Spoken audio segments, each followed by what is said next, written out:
About 4 years ago, I mounted a campaign right here on the Senate floor against a bill that would come to be known as Obamacare. Nearly every day we were in session, I spoke about the dangers of this bill for individuals, for families, for businesses, and the very character of our country. I predicted it would be a complete disaster and that anyone who voted for it would come to regret it, because the promises that were being made about Obamacare couldn't possibly be kept. And guess what happened? These predictions are all coming true. Obamacare hasn't even been fully implemented yet, but we can already see the train wreck headed our way. Premiums are skyrocketing. Major companies have been dropping the health care plans their employees have and like. And every week it seems there are new reports about glitches that will hurt families, compromise personal information, or expose the American people to fraud. All of which helps explain why even some of the bill's fiercest early backers are looking for an escape hatch.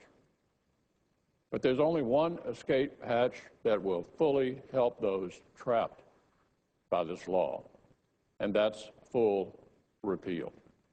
And that's why I'm supporting the House-passed CR.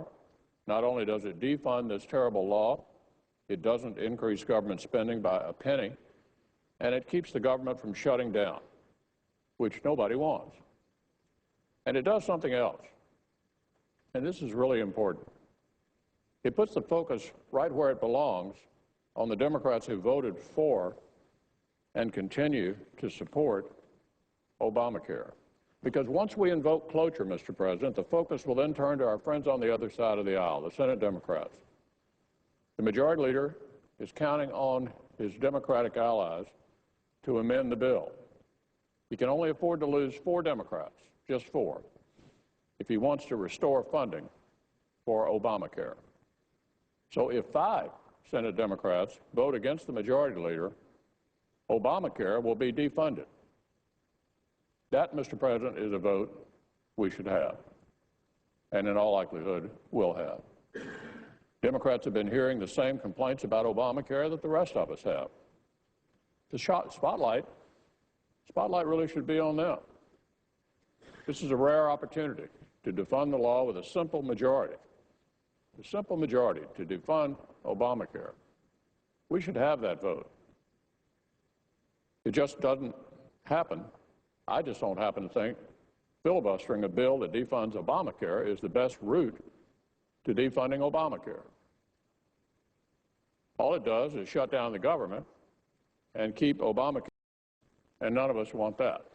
That would be the results of filibustering. 4 years ago, every Democrat voted for this bill and had the excuse that they didn't know how it would turn out. Well, they don't have that excuse now. I think we deserve to know where they stand now. 4 years ago, every Senate Democrat worked to jam this bill through the Senate over the loud objections of their constituents, and the implementation of this law proceeds. Their constituents remain just as angry about it, and it's important for their senators to go on record once again. We're giving them a do-over, a second chance, if you will. Do they stand with the people of their states who do not want this law to be implemented? Or do they double down on this failed experiment? That's the question. Everybody knows where Republicans stand on this issue. We may be divided on some things. We may not always agree on tactics. But on the question of repealing Obamacare, we're totally united. This law should be defunded. That's what the House bill does. That's why I plan to support it. But if we're going to repeal Obamacare, we're going to need some Democratic votes to do it. That's the only plan I've seen in this debate that will actually get us to our common goal of undoing the law. For the sake of our constituents, we need to unite to achieve it.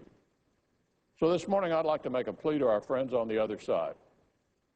Join us in taking it off the books and replacing it with the kind of common sense, step-by-step reforms that lower costs and that Americans will actually embrace. Mr. President, I yield the floor.